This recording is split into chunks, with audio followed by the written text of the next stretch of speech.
Hi hello నమస్కారం అండి, welcome to Sandhya's kitchen. ఈ రోజు నేను మీకు డబుల్ కా మీఠా ఎలా చేయాలో చూపిస్తాను. ముందుగా నేను ఇక్కడ 12 మిల్క్ బ్రెడ్ స్లైసెస్ ని తీసుకున్నానండి. ఇలా ఎడ్జెస్ కట్ చేసి పీసెస్ చేసుకోవాలి. ఇప్పుడు కట్ చేసి పెట్టుకున్న ఈ పీసెస్ ని ఒక 10 నిమిషాలు ఫ్యాన్ కింద ఆరబెట్టుకోవాలి. ఎందుకంటే బ్రెడ్ లో కొంచెం తేమ ఉంటుంది కదండి, దానికోసం ఒక 10 నిమిషాలు ఆరబెట్టుకుంటే మనం డీప్ ఫ్రై చేసేటప్పుడు కూడా మనకు ఎక్కువ ఆయిల్ అబ్జర్వ్ కాకుండా ఉంటుంది. ఇప్పుడు 10 నిమిషాల తర్వాత ఈ బ్రెడ్ పీసెస్ ని డీప్ ఫ్రై చేసుకోవాలి. నేను ఇక్కడ నెయ్యిలో ఫ్రై చేస్తున్నానండి, మీరు కావాలంటే ఆయిల్ లో కూడా ఫ్రై చేసుకోవచ్చు. గ్యాస్ కొంచెం లో ఫ్లేమ్ లో పెట్టుకొని ఒక లైట్ బ్రౌన్ కలర్ వచ్చేంత వరకు ఫ్రై చేసుకోవాలి.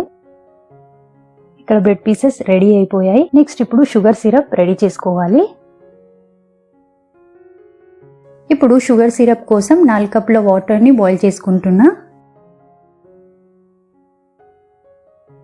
ఇప్పుడు వాటర్ బాయిల్ అవుతున్నప్పుడు ఒక 4 కప్పుల షుగర్ ని యాడ్ చేసుకొని మిక్స్ చేసుకోవాలి.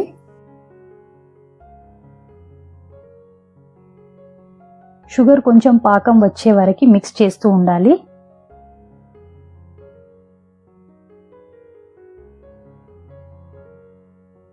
ఇక్కడ షుగర్ సిరప్ రెడీ అవుతుందండి.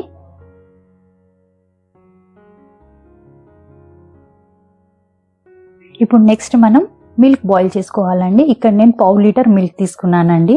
అందులో నుంచి ఒక 100 ml మిల్క్ లో 50 గ్రామ్స్ కోవా యాడ్ చేసుకొని మిక్స్ చేసుకుంటున్నాను. ఆ మిగతా మిల్క్ ని నేను బాయిలింగ్ కి పెట్టుకున్నాను. ఇప్పుడు మిల్క్ మంచిగా బాయిల్ అయిన తర్వాత కోవా యాడ్ చేసి పెట్టుకున్న మిల్క్ ని యాడ్ చేసుకోవాలి. ఇప్పుడు ఈ మిల్క్ కొంచెం చిక్కబడే వరకు డ్రై ఫ్రూట్స్ ని ఫ్రై చేసుకుంటున్నానండి. ఇక్కడ నేను కాజు, పిస్తా, బాదాం తీసుకున్నానండి. ఇలా లైట్ బ్రౌన్ కలర్ వచ్చేంత వరకు ఫ్రై చేసుకొని కట్ చేసి పక్కన పెట్టుకున్నాను.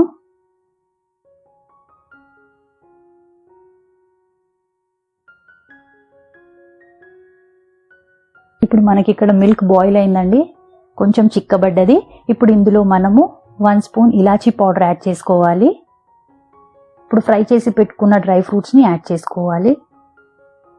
ఇప్పుడు ఇక్కడ చూడండి, షుగర్ సిరప్ రెడీ అయిపోయింది, మిల్క్ రెడీ అయిపోయింది. ఇప్పుడు మనము ఎలా మిక్స్ చేసుకోవాలో చూపిస్తాను.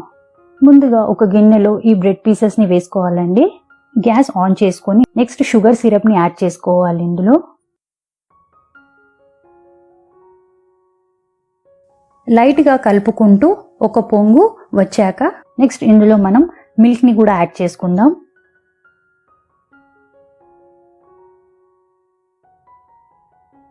ఇలా యాడ్ చేసుకున్న తర్వాత మంచిగా మిక్స్ చేసుకోవాలండి. చూడండి, ఇప్పుడు వేడివేడిగా డబుల్ కా మీఠా రెడీ అయిపోయిందండి. మీరు ట్రై చేసి చూడండి. మీకు ఈ వీడియో నచ్చినట్లయితే లైక్ చేయండి, మీ ఫ్రెండ్స్ అండ్ ఫ్యామిలీ మెంబర్స్తో షేర్ చేయండి. మరిన్ని లేటెస్ట్ వీడియోస్ కోసం ఛానల్ని సబ్స్క్రైబ్ చేసి బెల్ సింబల్ని క్లిక్ చేయండి. Thank you.